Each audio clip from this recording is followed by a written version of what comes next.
जी, पिताश्री वापस क्यों जा रहे हैं? इन्हें प्रेतलोक से मुक्त कर दीजिए।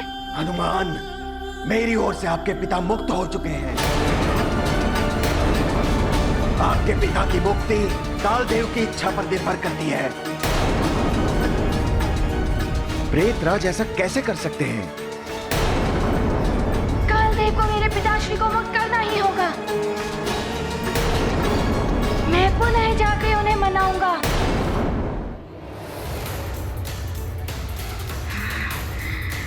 ये क्या हो रहा है? ये कैसी विकराल अग्नि प्रकट हो रही है हनुमान की देह से?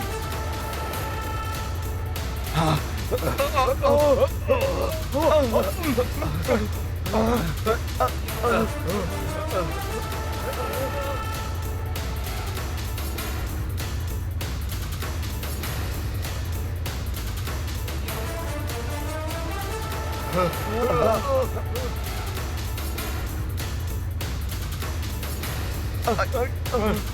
मेरा दिव्यास्त्र भी टूट गया। ये विराट रूप हनुमान का कहीं जलाकर पूरे प्रेतलोक को भस्म न कर दे।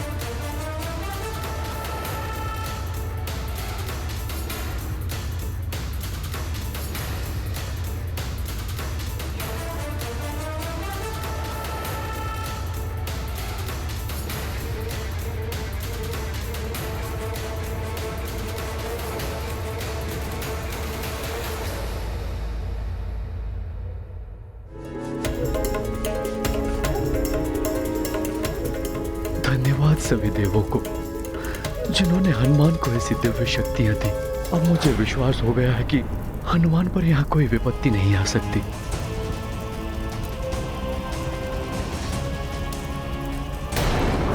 किंतु पृथ्वी लोक में अंजना कैसे उन तीनों राक्षसों का सामना कर पाएगी? मुझे अबला नारी समझने की भूल मत करना। सावित्री ने भी यमराज को विवश कर दिया था उसके पति के प्राण वापस करने के लिए। मैं भी उसी भूमि की पुत्री हूं। अपने पति की देह की रक्षा करने के लिए मैं कुछ भी कर सकती हूं। भले ही मेरे प्राण चले जाए, किंतु हनुमान के लौटने से पूर्व मेरे स्वामी की देह को कोई स्पर्श नहीं करेगा।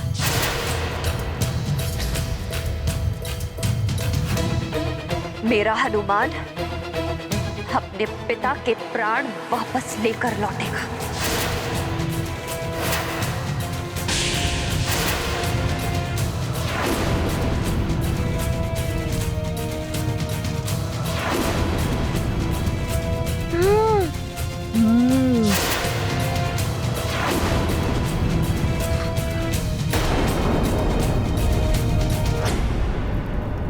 अब ना आप सब बचेंगे और ना ही आपका ये प्रेतलोक।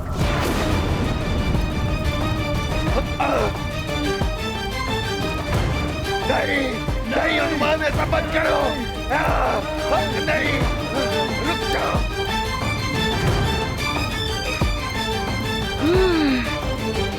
जिस प्रकार से अग्नि हनुमान के शरीर से प्रज्वलित हो रही है, इससे तो संपूर्ण प्रेतलोक ही भस्म हो जाएगा।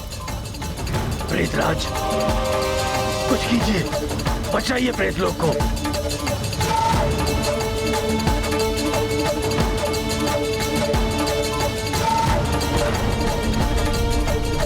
नहीं हनुमान, रुक जाइए हनुमान, हम आपकी शरण में हैं हनुमान। शरण गही की रक्षा कीजिए हनुमान, हम आपको अपना ईश्वर मानते हैं। आपके इस प्रेतेश्वर रूप को हमारा शत शत नमन है। प्रेतेश्वर हनुमान को हम सभी प्रेतों का नमन।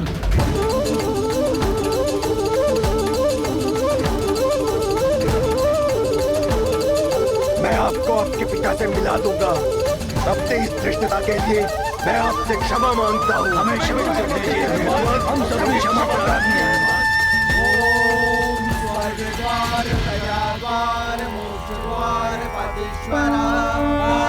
दस भुजधारी भय हनुमंता, प्रेतेश्वर अति विकट प्रचंडा, सकल प्रेत बजरंगी शरणा, करें प्रार्थना कह कर चरणा।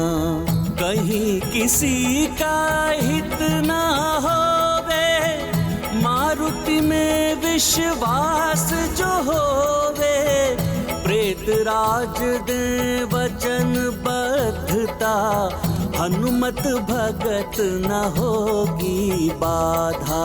गाथा महाबली हनुमत की, रुचिकर लीला राम भगत की। जय जय जय रघुनंदन राम, जय जय जय महाबली हनुमान। प्रेतेश्वर हनुमान की जय, प्रेतेश्वर हनुमान की जय।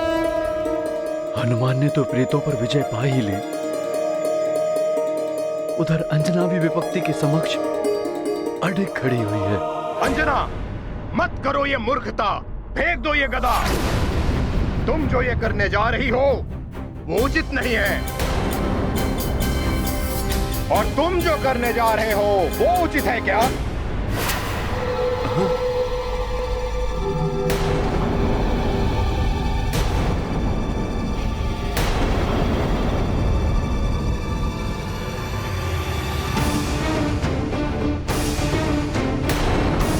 वास्तविक गुंजर और सुग्रीव यहाँ?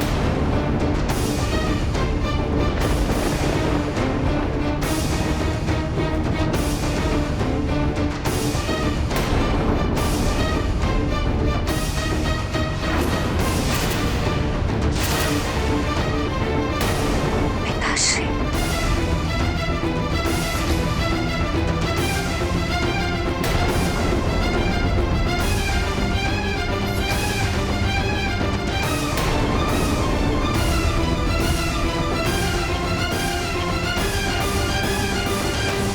मेरा विश्वास सत्य निकला। असुर है ये। तुम मेरा रूप बदलकर मेरी पुत्री से छल करने आए हो।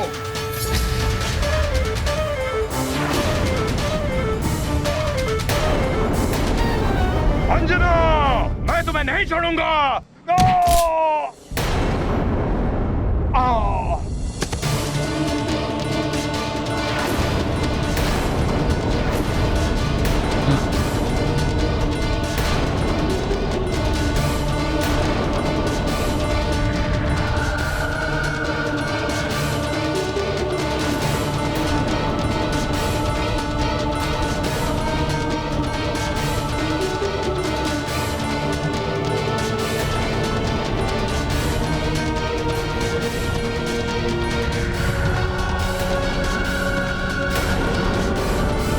ये तो असुर है, हमारा छद्म रूप लेकर आए थे।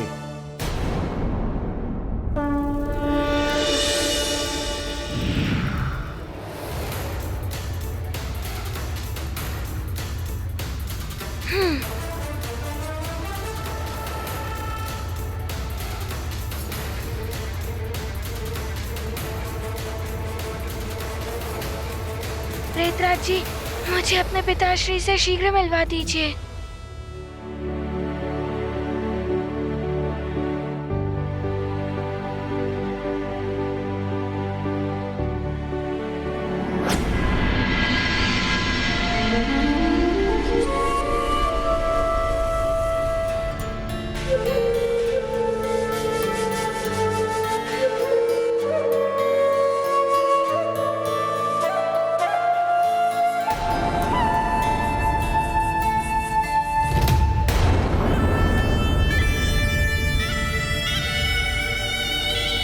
पिताश्री,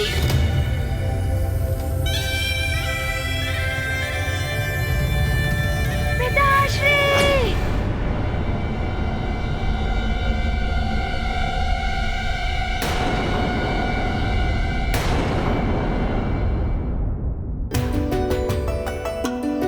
क्या हुआ पिताश्री? पिताश्री,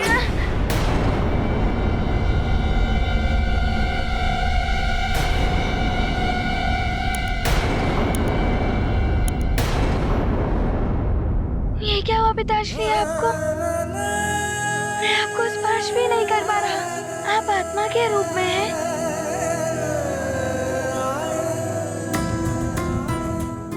पिताश्री, चलिए पिताश्री, मैं आपको लेने आया हूँ। माँ आपकी प्रतीक्षा में व्याकुल हो रही होंगी। हनुमान, प्रेतलोक के कठोर नियमों को तोड़ना मेरे वश में भी नहीं है। मैं या कोई अन्य प्रेत भले ही आपकी बाधा ना बने, फिर भी आप अपने पिता की आत्मा को यहाँ से नहीं ले जा सकते।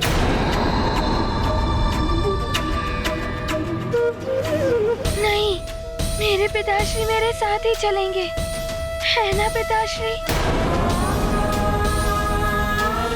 अब यहाँ कोई बाधा नहीं, चलिए आप मेरे साथ।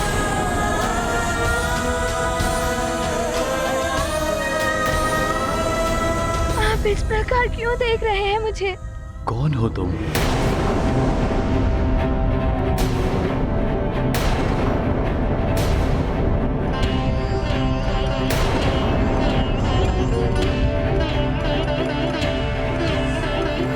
पिताश्री, मैं आपका पुत्र हनुमान हूँ।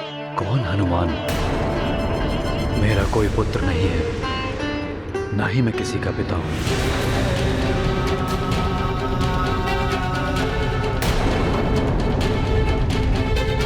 पिताश्री, आप अपने हनुमान को कैसे भूल सकते हैं?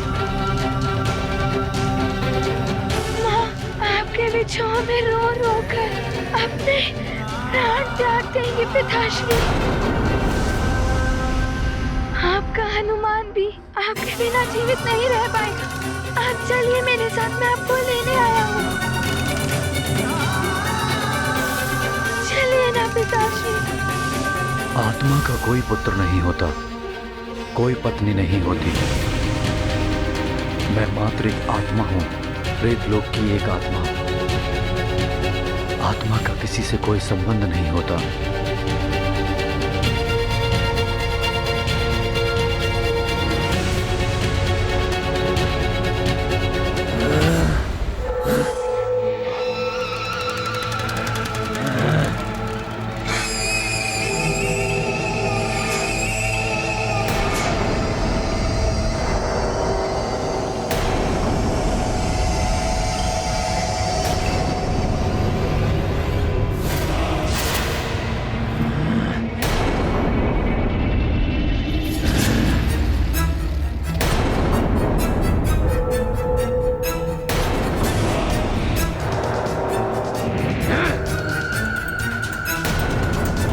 भेद खुल गया, किंतु उद्देश्य अवश्य पूर्ण होगा।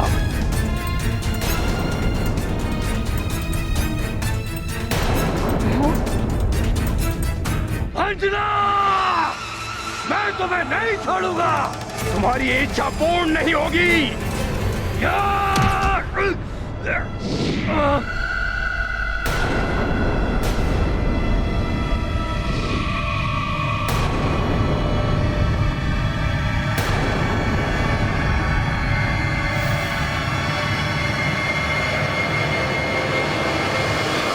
भाग गए दुष्ट। अच्छा हुआ हम समय रहते ही यहाँ पहुंच गए।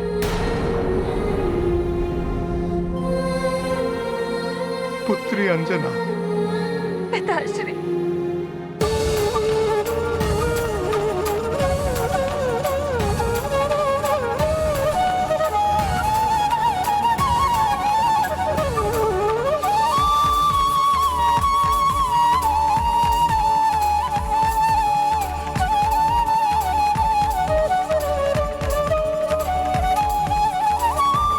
पुत्री अंजना, तुम ठीक तो हो ना?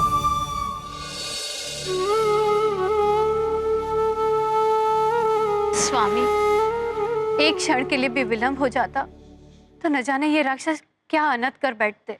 पिताश्री, हनुमान काल लोक गया है मेरे स्वामी के प्राण वापस लाने के लिए, और मुझे पूर्ण विश्वास है कि वो अपने पिता को जीवन दान अवश्य दिलाएगा।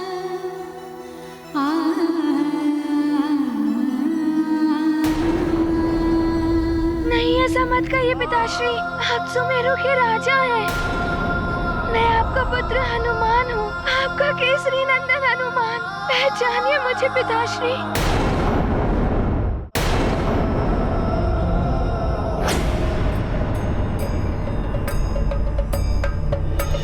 आप उसे देख तो सकते हैं, किंतु यदि आप उसके निकट गए या वो आपके निकट आया तो स्मरण रखिए, आप उससे कोई भी बात नहीं करेंगे। यदि आपने उससे बात की तो उसे अभिशप्त होने से कोई नहीं बचा पाएगा।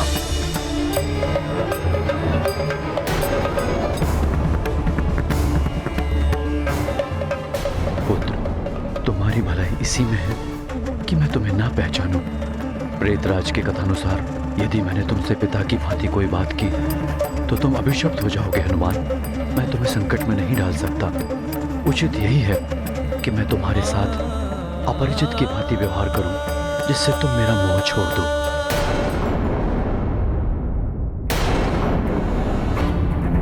धिक्कार है तुम राक्षसों की वीरता पर, जो उन तुच्छ वानरों से परास्त होकर आए हो। हम तो सफल होने ही वाले थे काकाश्री, यदि अंत समय में गुंजर, वृक्षराज आदि ना आ जाते। हम तो उन्हें अपनी माया से छलने गए थे। युद्ध के लिए हम सज्जित होकर नहीं गए थे। तो अब हम युद्ध के लिए सज्जित होकर जाएंगे, छल से नहीं तो बल से ही सही। किंतु उस केसरी का अंतिम संस्कार अवश्य होगा।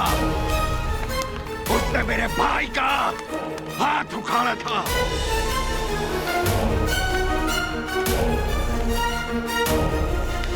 वास्कासुर, मेरे भाई और तुम्हारे पिता की मृत्यु के लिए केसरी और उसका पुत्र हनुमान दोनों ही उत्तरदायी हैं। प्रतिशोध लेंगे हम, प्रतिशोध।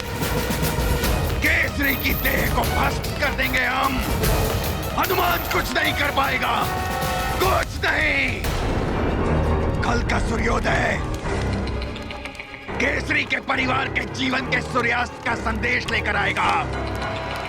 वास्कासुर, सेना सज्जित करो।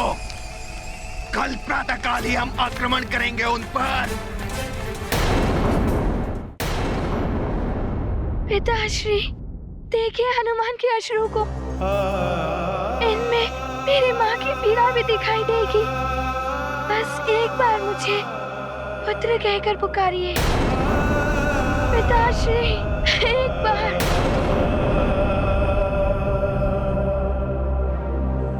प्रेतराज जी, क्या हुआ मेरे पिताश्री को? कुछ कहिए ना। मुझे क्यों नहीं पहचान पा रहे हैं? आप कुछ कीजिए ना प्रेतराज जी। रुक जाइए पिताश्री, आप हनुमान को इस प्रकार छोड़कर नहीं जा सकते।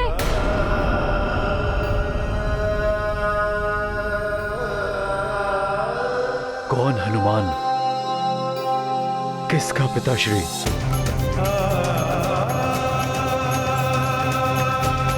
रुक जाइए पिताश्री, आप ऐसा क्यों कर रहे हैं? मुझे छोड़कर कैसे जा सकते हैं पिताश्री?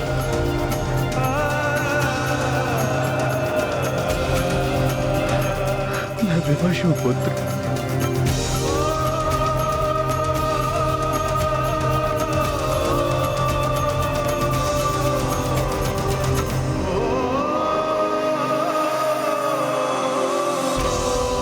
प्रेतराज जी, हनुमान के प्रति पिताश्री निष्ठुर नहीं हो सकते। बताइए ना, क्या विवशता है इनकी? इनकी विवशता ये है कि प्रेतलोक में आकर सभी को अपने संबंधों को भुलाना पड़ता है,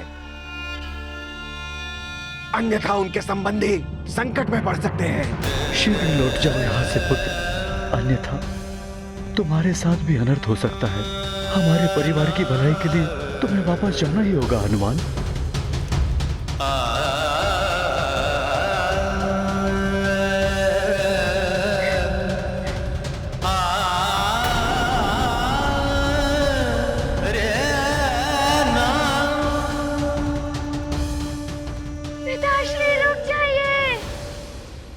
पिताश्री, प्रेतराज जी, पिताश्री वापस क्यों जा रहे हैं? इन्हें प्रेतलोक से मुक्त कर दीजिए। हनुमान, मेरी ओर से आपके पिता मुक्त हो चुके हैं। आपके पिता की मुक्ति कालदेव की इच्छा पर निर्भर करती है। प्रेतराज ऐसा कैसे कर सकते हैं? कालदेव को मेरे पिताश्री को मुक्त करना ही होगा। मैं पुनः जाकर उन्हें मनाऊंगा।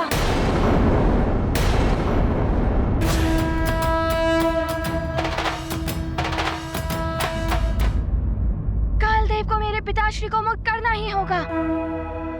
मैं पुनः जाकर उन्हें मनाऊंगा। जो भी करना है शीघ्र करें हनुमान।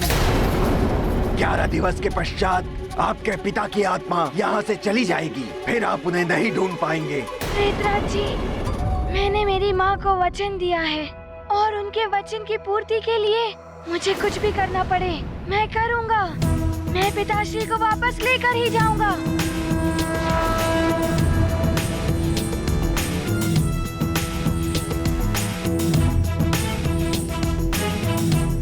प्रणाम प्रेतराज जी। प्रणाम हनुमान।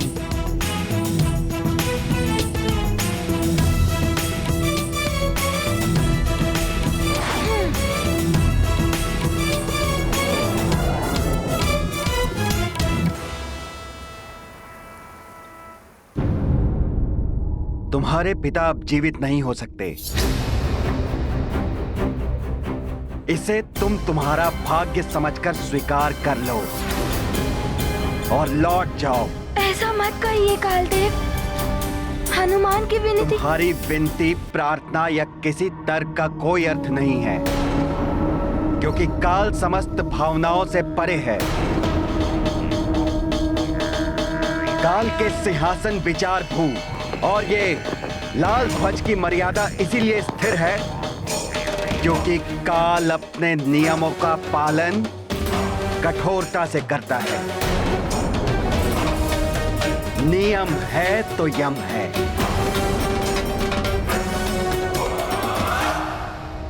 उचित है कालदेव, मैं यहाँ से लौट जाऊंगा।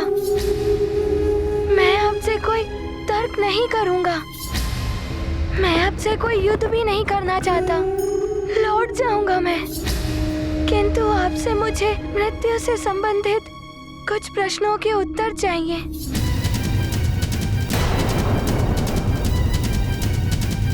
तुम होते कौन हो मुझसे प्रश्न पूछने वाले? कालदेव, मैं वो हूँ जिसके पिता को आपने असमय ही मृत्यु दे दी। वो पुत्र कालदेव के कुछ नियम जानना चाहता है। बस मैं कुछ ही प्रश्न पूछूंगा, फिर लौट जाऊंगा। हनुमान, तुम्हारे प्रश्न का उत्तर देने के लिए बाध्य नहीं हूँ मैं। क्यों कालदेव, आप भयभीत हो रहे हैं? एक बालक के प्रश्नों का उत्तर देने से पीछे हट रहे हैं आप। एक छोटी सी चुनौती का सामना नहीं कर पा रहे हैं आप। काल को भय नहीं लगता। सब भयभीत होते हैं काल से। भय भी भयभीत हो जाता है काल से। मैं दूंगा तुम्हारे प्रश्नों के उत्तर, किंतु स्मरण रहे हनुमान, प्रश्नों के उत्तर पाकर तुम्हें लौट जाना होगा। मेरे प्रश्नों के उचित उत्तर प्राप्त हो जाने के पश्चात मैं यहाँ से लौट जाऊंगा। वैसे भी तुम अधिक समय तक नहीं रुक पाओगे, क्योंकि पृथ्वी लोक पर तुम्हारे पिता की देह भी अधिक समय तक सुरक्षित नहीं रह पाएगी।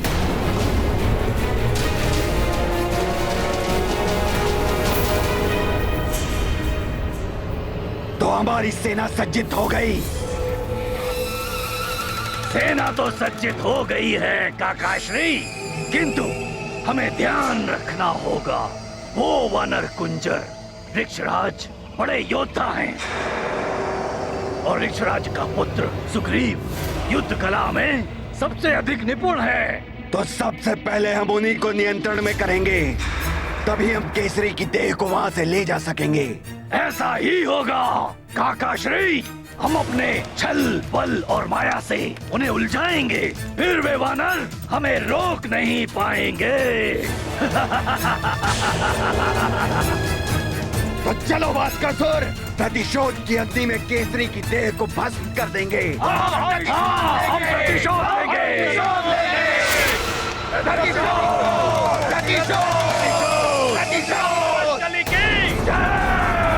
रक्षराज महाराज वाशकली की जय। रक्षपति महाराज वाशकली की जय। रक्षपति महाराज वाशकली की प्रतिशोध। ये ध्वनि सुन रहे हैं आप? राक्षस प्रतीत होते हैं। सैनिकों, सावधान हो जाओ तुम सब। राक्षस इस ओर ही आ रहे हैं। ये वही राक्षस हैं जो यहां से भाग कर गए थे। महारानी अंजना और आप सब केसरी जी के निकट ही रहिएगा। वो केसरी जी की देह को नष्ट करना चाहते हैं। हम ऐसा नहीं होने देंगे महाराज। हनुमान के मित्र हैं हम उन राक्षसों का डट कर सामना करेंगे। हाँ चलो। हाँ चलो, हम भी युद्ध करेंगे राक्षसों से। चलो। उधर हनुमान कालदेव के समक्ष अडिग खड़ा है और उधर मेरा परिवार एवं प्रजा मेरी देह को बचाने के लिए प्राण प्रण से लगे हुए हैं।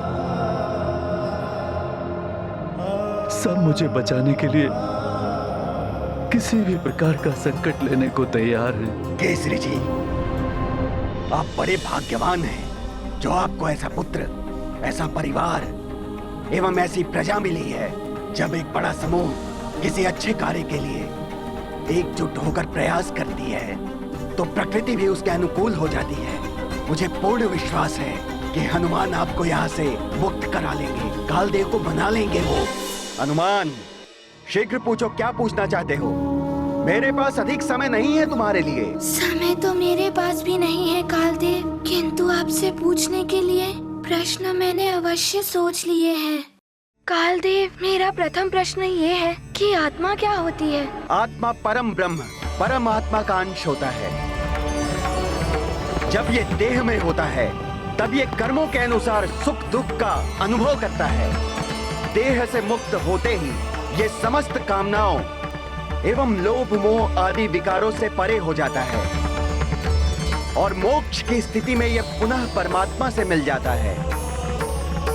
इसका कोई रूप, कोई आकार नहीं होता।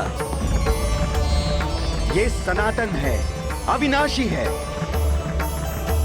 ये परम ब्रह्म परमात्मा की वो ऊर्जा है जिससे जीवन संभव है। कालदेव, मृत्यु के पश्चात आत्मा कहाँ चली जाती है? उनका वास कहाँ होता है? मृत्यु के पश्चात आत्मा का वास उसके कर्मों के अनुसार निर्धारित होता है। सत्कर्म और सदाचरण करने वाले मनुष्य की आत्मा उच्च लोकों में वास करती है। जैसे यम के लोक में स्वर्ग की प्राप्ति होती है, उनका वास शिवलोक, भगवान नारायण का गौलोक, श्रीलोक, ब्रह्मलोक आदि में होता है। और यदि उनका पुनर्जन्म होता है तो उन्हें उच्च योनि जैसे राजा का घर आदि प्राप्त होता है। दुष्कर्म और दुराचरण करने वाले मनुष्य की आत्मा निम्न लोकों में भटकती है। जैसे यमलोक में नरक की प्राप्ति होती है, जहां उन्हें अपने दुष्कर्मों का दंड भोगना पड़ता है। उन्हें भूत लोक, प्रेत लोक, पिशाच लोक और कभी-कभी जिन्हें किसी अन्य लोक की प्राप्ति नहीं हो पाती है, उन्हें पृथ्वी लोक में ही भटकना पड़ता है। उनका पुनर्जन्म भी निम्न योनि में होता है। एक आत्मा का दूसरी आत्मा से क्या संबंध होता है? समस्त आत्माएं उस एक ब्रह्म की अक्षय ऊर्जा का अंश होने के कारण एक दूसरे से जुड़े रहते हैं, किंतु अपने कर्मों के अनुसार उनका एक दूसरे से संबंध निर्धारित होता है। आत्मा और आत्मा के संबंध में ना कोई बड़ा छोटा होता है, ना कोई दुर्बल और शक्तिशाली। पुण्यात्मा का संबंध पुण्यात्मा से जुड़ता है और पापात्मा पापात्मा को प्रिय होती है। समस्त आत्माओं का एक ही लक्ष्य होता है, अपनी अपनी कर्म गति पूर्ण करके अंततः उस परम ब्रह्म परमात्मा में मिल जाना। किसी भी जीवधारी का जन्म और मृत्यु का निर्धारण कैसे होता है? किसी भी जीवधारी के जन्म और मृत्यु का निर्धारण स्वयं ब्रह्मदेव के विधान के अनुसार होता है। किंतु किस क्षण जीवधारी की मृत्यु होनी है, इसका निर्धारण कैसे होता है? श्वासों की अवधि के निर्धारण से। कालदेव, श्वासों की गणना कौन करता है?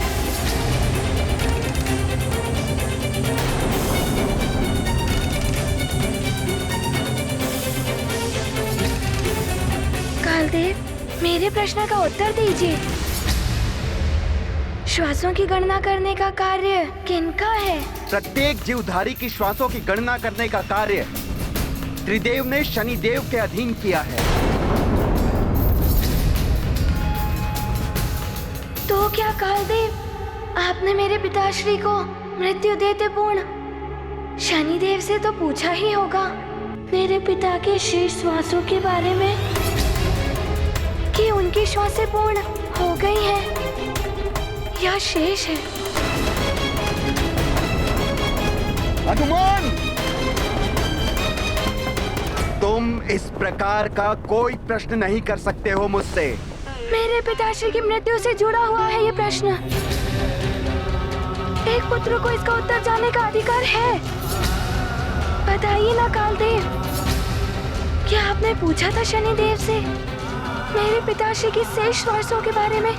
नहीं पूछा मैंने शनिदेव से, क्योंकि मुझे उनसे कुछ पूछने की आवश्यकता नहीं थी।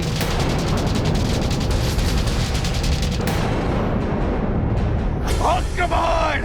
आक्रमण!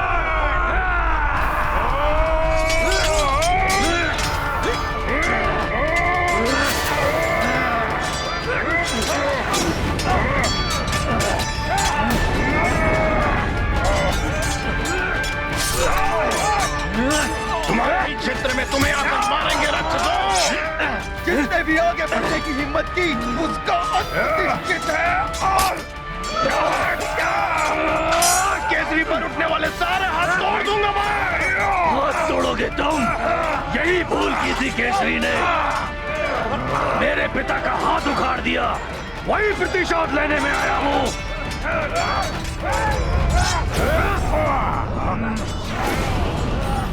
तुम मुझे रोक नहीं पाओगे।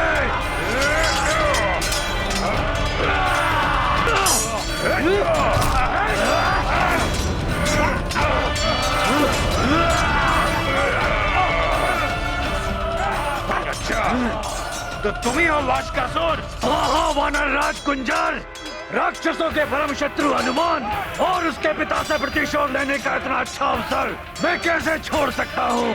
उसके पिता को समाप्त करके पुत्र तो स्वयं ही टूट जाएगा और इस पुत्र को हम समाप्त कर देंगे।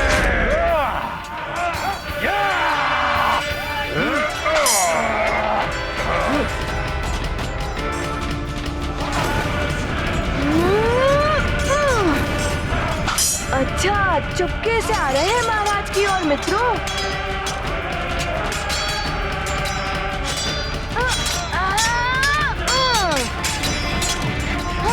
मारो मारो मित्रों, और मारो, बच के न जाने पाए।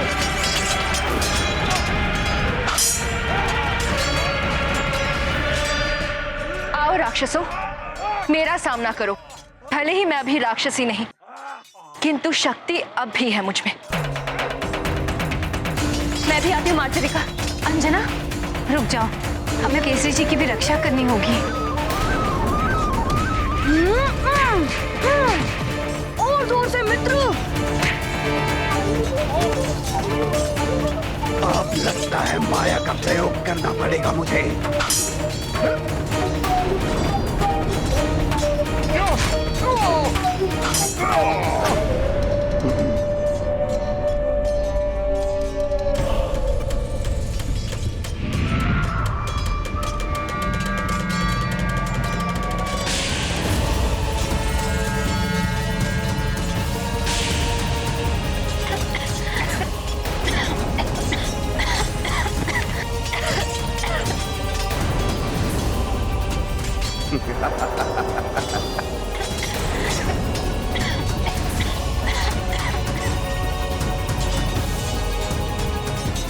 अब होगी केसरी की देह मेरे अधिकार में।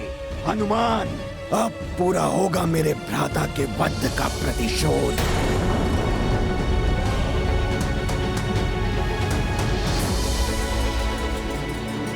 बड़ा ही अनर्थ हो रहा है। इधर हनुमान कालदेव को मनाता रह जाएगा और उधर यदि ये राक्षस मेरी देह को नष्ट करने में सफल हो गए तो हनुमान मुझे मुक्त कराने के पश्चात भी असफल रह जाएगा। उसका सारा का सारा प्रयास व्यर्थ हो जाएगा। हनुमान, किसे अकाल मृत्यु देनी है और किसे नहीं, इसका विशेष अधिकार मेरे अधीन है। शनिदेव हो या त्रिदेव, मुझे किसी से कुछ पूछने की या किसी से अनुमति लेने की कोई आवश्यकता नहीं है। अकाल मृत्यु अर्थात असमय मृत्यु, किंतु अकाल मृत्यु कालदेव किसी को भी नहीं दी जा सकती। इसका भी तो कोई आधार होगा। पितृदोष के कारण होती है अकाल मृत्यु। प्राणी के दुष्कर्मों के परिणाम स्वरूप भी बनता है अकाल मृत्यु का योग। तो आप ये बताइए, क्या मेरे पिताश्री के भाग्य में ऐसा कोई योग बन गया था?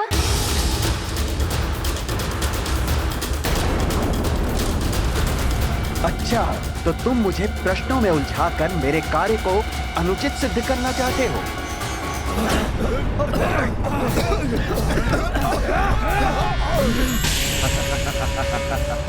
गुंजन, मैंने कहा था ना, तुम मुझे रोक नहीं पाओगे।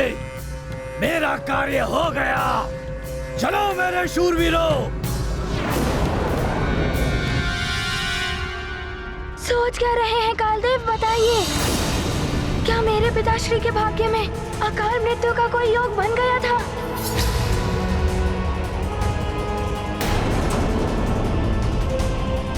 कदाचित आपके पास इसका उत्तर नहीं है।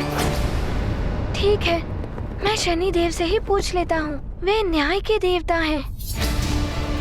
कर्मों के आधार पर न्याय देना एवं दंड देना उनका ही कार्य है। हनुमत करते प्रश्न निरंतर, काल देव हो गए निरुत्तर। आंजनेय सद इच्छा पावन, भरे भाव से शनि आवा। हे न्याय के देवता शनिदेव, हनुमान को आपकी सहायता की आवश्यकता है। कृपया दर्शन दे, दर्शन दे शनिदेव, दर्शन दे, दर्शन दे, दर्शन दे।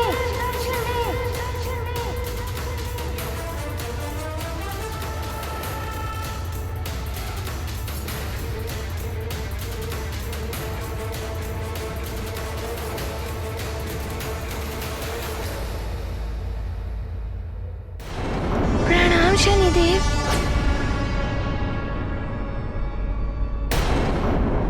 शनिदेव, कृपया मेरी शंका का समाधान कीजिए। आप मुझे ये बताइए, क्या मेरे पिताश्री के कर्मों के आधार पर उनके भाग्य में काल दंड का योग बन गया था? हनुमान, तुम्हारे पिता महाराज केसरी के जीवन की श्वासें अभी शेष थी।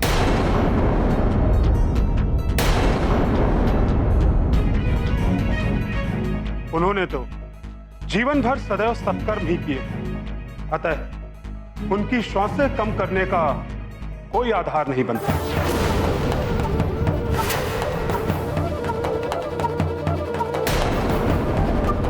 इसका अर्थ ये हुआ चित्रगुप्त जी कि मेरे पिताश्री के भाग्य में अकाल मृत्यु का कोई योग नहीं था। तो क्या आपके लेखा जोखा में कोई त्रुटि हो गई थी?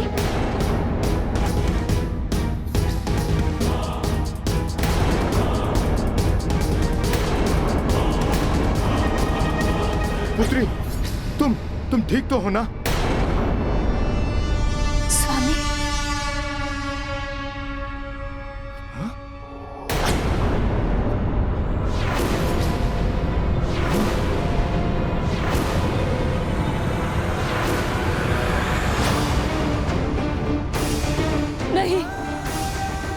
अम्मी